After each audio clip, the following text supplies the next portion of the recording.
Hey everyone, I'm Dan from JazzComposersPresent.com, an online space where composers, musicians, and listeners come together to celebrate the music we love. I'm joined today by Mike Tomaro, saxophonist, composer, arranger, jazz studies program director at Duquesne University, and co-author of Instrumental Jazz Arranging, a comprehensive and practical guide.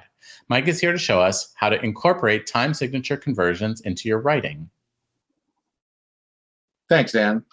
So one of the concepts for creating a fresh interpretation of a song is the alteration of its time signature. This device is most evident in two songs from the Great American Songbook, Lover and Falling in Love with Love, both composed by Richard Rodgers. Both songs were originally written in 3/4, however, jazz players adapted these tunes into the jazz canon by converting them into 4/4.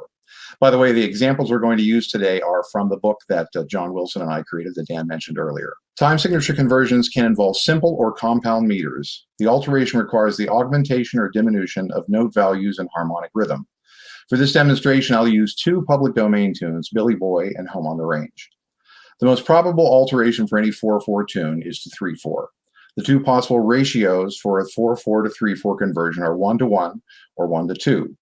A 1:1 ratio indicates that one measure of 4 will equal one measure of 3, while a 1:2 ratio denotes that one measure of 4 will equal two measures of 3. The 1:1 alteration involves the diminution of the 4/4 note values and harmonic rhythm to fit 4 beats of music into 3. Here's a 4/4 to 3/4 alteration of Billy Boy using a 1:1 ratio.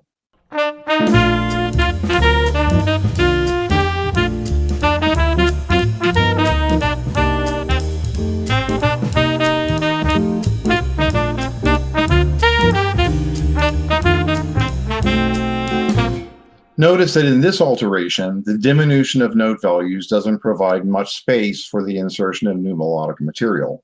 Also, due to the compression of the harmonic rhythm, there is limited space for further reharmonization.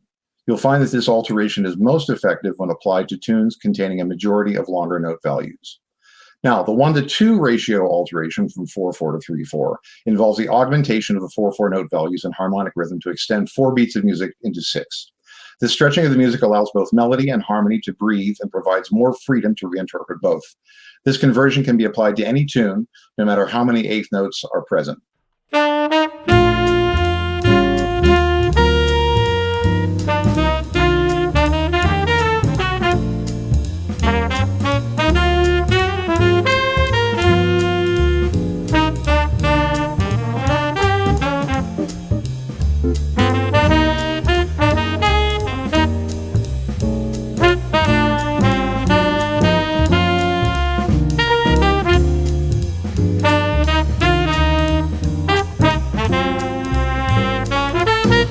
Now, when altering a time signature from 3/4 to 4/4, the two ratio options are the same. However, the results are opposite of the 4/4 to 3/4 conversion.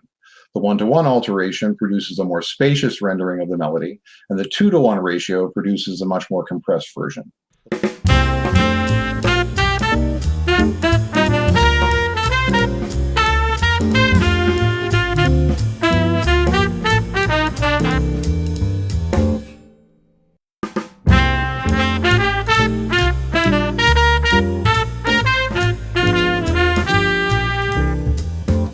The conversion from simple meters to compound ones involves the same ratios, albeit in a slightly different manner. The 2:1 alteration involves the subtraction of one beat from every other measure of the standard meter and the compression of the note values to fit into one measure of the complex meter.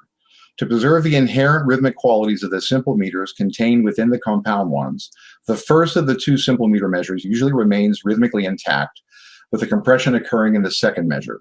The next two examples illustrate conversions from 3/4 to 5/4 and 4/4 to 7/4 using this ratio.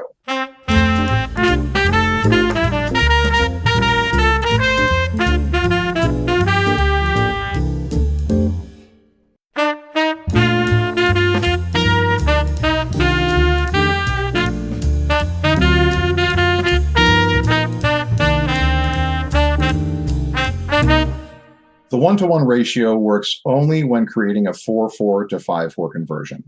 Here, the 4/4 note values are stretched to 5 beats.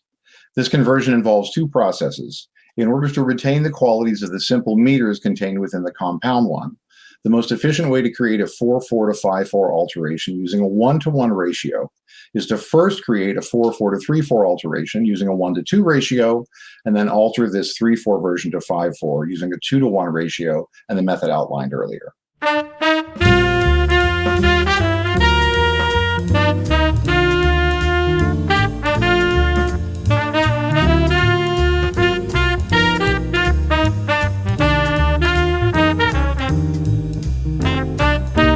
I hope this brief discussion of time signature conversions can help you breathe some new life into some of those well-worn standards. Thanks a lot. Thanks for watching today's mini lesson. Be sure to like, share, and subscribe. Drop any questions, comments, or suggestions for future videos down below.